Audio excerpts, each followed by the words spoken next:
thì phật lưu tên ở hôn thì mà lưu tên ở hôn thô ca bên liên lạc ở hôn sim tel sam rồi alam đang nghe ở hôn pida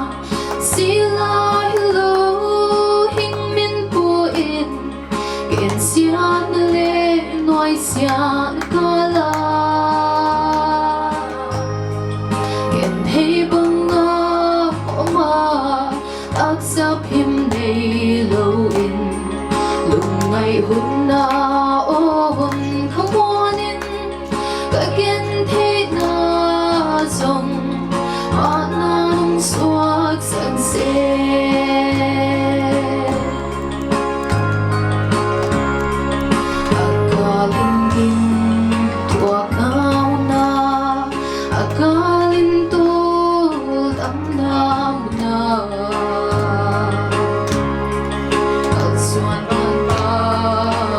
lâu in dòng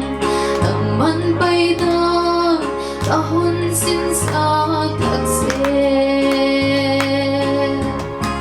alam đang nghe ta hôn bi ta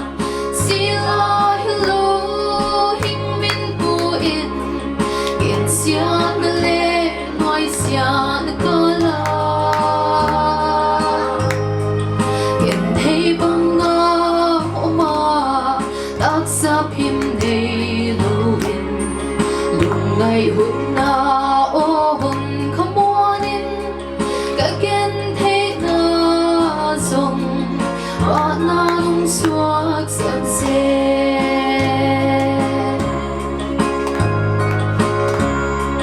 ang lại sa phút qual xin bangin sa phút lilin có hong của ta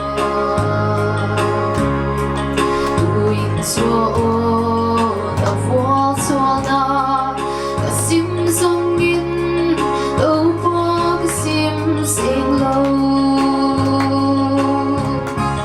alam đang nghe ta hôn bi ta sila hello hình min bu in kiện xian lệ nói xian kala